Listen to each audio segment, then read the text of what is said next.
بسم اللہ الرحمن الرحیم تبارک الذی بیدہ الملک وہو علی کل شیء قدیر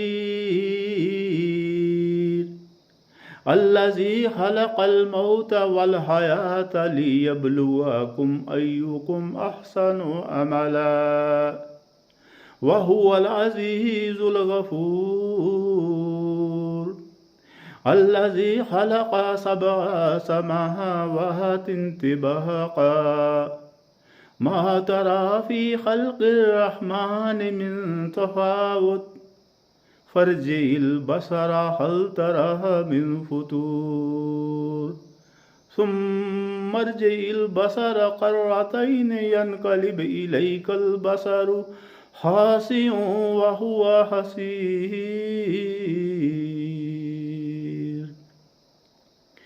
سورہ الملک سورہ نمبر 67 یہ سورہ مبارکہ مکی سورہ ہے اور اس میں کل 30 آیات ہیں، 30 آیات۔ الحمدللہ اس کی پہلی 4 آیات کی تلاوت کرنے کا شرف نصیب ہوا۔ فرمان باری تعالیٰ ہے تبارک الذی بیدہ الملک وہو علی کل شیء قدیر۔ یہ پہلی آیت ہے۔ بہت مبارک ہے وہ ذات، بہت بابرکت ہے وہ ذات کہ جس کے ہاتھ میں بادشاہی ہے اور وہ ہر چیز پہ قادر ہے۔ اس کی بادشاہی پوری کائنات ہے، بے حساب کائنات ہے، انفینٹ کائنات ہے، لامحدود کائنات ہے۔ اس کی بادشاہی کبھی ختم ہونے والی نہیں۔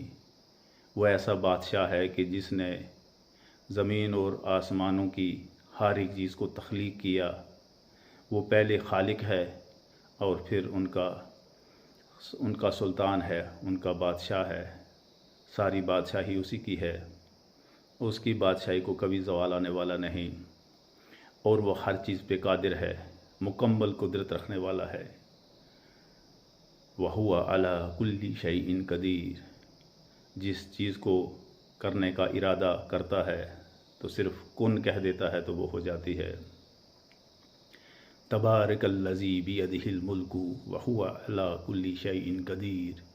اس کے ہاتھ میں بادشاہی ہے اور ہر چیز پہ قادر ہے۔ الذی خلق الموت والحیاة لیبلوکم ایکم احسن عملا وہو العزیز الغفور۔ وہ ذات کہ جس نے موت اور حیات کو پیدا کیا، موت اور زندگی کو پیدا کیا۔ یوں تو زندگی پہلے آتی ہے پھر موت آتی ہے، لیکن اللہ تبارک و تعالیٰ نے موت کا ذکر پہلے کیا ہے، کیونکہ موت غالب ہے۔ زندگی محض اس دنیا کی زندگی محض چند ایام کے لیے ہے، جبکہ آگے پیچھے انسان بالکل پردہ اخفا میں ہوتا ہے۔ پیدائش سے پہلے تو اس کا نام و نشان بھی نہیں ہوتا، اور پھر چند سال زندگی کے گزار کر وہ دنیا سے چلا جاتا ہے۔ موت غالب ہے۔ اللہ تبارک و تعالیٰ نے موت کا ذکر پہلے کیا۔ اسی نے موت کو پیدا کیا، اسی نے زندگی کو پیدا کیا۔ الذی خلق الموت والحیاة لیبلوکم ایکم احسن عملا۔ وہ اس لیے پیدا کیا کہ وہ آپ کی آزمائش کرے کہ آپ میں سے کون اچھے اعمال کرنے والا ہے۔ اگر موت نہ ہوتی تو پھر اچھے اعمال بھی کون کرتا؟ اس کے سر پر موت کا سایہ نہ ہوتا، اس کو موت کا ڈر نہ ہوتا، تو پھر وہ بے لگام اور سرکش ہو جاتا۔ جو اس کا جی چاہتا، جو اس کا من کرتا، وہ وہی کرتا۔ لہٰذا موت کو اس کے سر پر رکھ دیا، اس لیے کہ وہ آزمائے کہ کس کو موت کا ڈر ہے، کس کو یہ ڈر ہے کہ میں نے اپنے خالق کے سامنے جا کر اپنی زندگی کا حساب دینا ہے، ایک ایک پل کا حساب دینا ہے۔ تو جو عقل والے ہیں وہ موت کو یاد رکھتے ہیں، نیک اعمال کرتے ہیں، تاکہ حساب کے دن جب نامہ اعمال پیش ہوں تو اس کی نیکیاں زیادہ ہوں اور وہ کامیاب لوگوں میں شامل ہو جائے۔ وَهُوَ العزیز الغفور، اور وہ زبردست، عزیز کا معنی زبردست، غالب، ہر طرح سے ہر چیز پہ غالب ہے، اور غفور، اور ساتھ ساتھ میں وہ بخشنے والا بھی ہے۔ انسان چاہے کتنے بھی گناہ کرے، کتنی بھی غلطیاں کرے، جب وہ اس کے حضور سجدہ کرتا ہے اور ندامت سے اس کی آنکھوں میں سے آنسو آ جاتے ہیں، تو ذات باری تعالیٰ کی یہ شان ہے کہ وہ اس کو بخش دیتا ہے، چاہے گناہ سمندر کی جاگ کی برابر کیوں نہ ہو۔ وَهُوَ الْعَزِيزُ الْغَفُورُ، اور وہ غالب، زبردست اور بخشنے والا ہے۔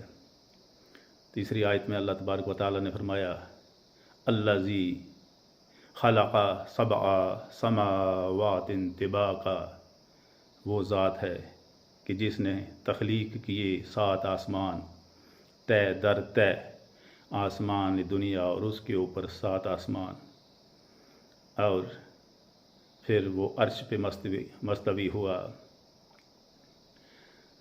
اللہ تبارک و تعالیٰ نے آگے سوال کیا ہے، ما تری فی خلق الرحمن من تفاوت، فرمایا ہے کہ تم اللہ کی، اپنے رحمان کی تخلیقات میں کوئی تفاوت یا فرق یا کمی پیشی نہیں ڈھونڈ پاؤ گے، نہیں دیکھ پاؤ گے۔ الذی خلق الموت والحیات لیبلوکم ایکم احسن عملا وہو العزیز الغفور۔ الذی خلق سبع سماوات طباقا ما تری فی خلق الرحمن من تفاوت فرجع البصر هل تری من فطور۔ تم ایک بار اور دیکھو، کیا تمہیں یہ آسمان جو اللہ نے بنایا ہے، جو آپ کے سامنے ہے، باقی تو اوپر ہیں وہ دکھائی نہیں دیتے، اس میں تمہیں کیا کوئی شگاف دکھائی دے رہا ہے، کسی طرح کا کوئی سوراخ یا کوئی ایسی چیز؟ آگے چوتھی آیت میں اللہ تبارک و تعالیٰ نے فرمایا، ثم ارجع البصر قرتین، ارجعی اور قرتین یعنی بار بار دیکھو، ینقلب لوٹ آئے گی تمہاری، الیک البصر، الیک البصر تمہاری نگاہ بار بار لوٹ آئے گی، تم بار بار دیکھنے کی کوشش کرو، اللہ کی تخلیقات یا تخالیق میں کمی نکالنے کی کوشش کرو، کوئی نقص نکالنے کی کوشش کرو، تم نہیں نکال پاؤ گے، اور تمہاری نگاہ ینقلب الیک البصر خاسئ وہو حسیر، وہ ذلیل ہو کر تمہاری طرف لوٹے گی اور تھکی ہاری تمہاری طرف لوٹے گی۔ جتنی بھی کوشش کر لو، تم رحمان کی بنائی ہوئی کسی بھی چیز میں نقص نہیں نکال سکو گے۔ انسان اگر اپنی ذات پہ غور کرے تو اللہ نے انسان کا جسم جس طرح سے بنایا ہے، اس میں جو نقش ہیں، جو اس کے جو اعضاء ہیں، ان کو ٹھیک ٹھیک جگہ پر لگایا، اور اس کے ٹھیک ٹھیک جوڑ جو ہے ان کو درست بنا دیا، بیلنس کر دیا۔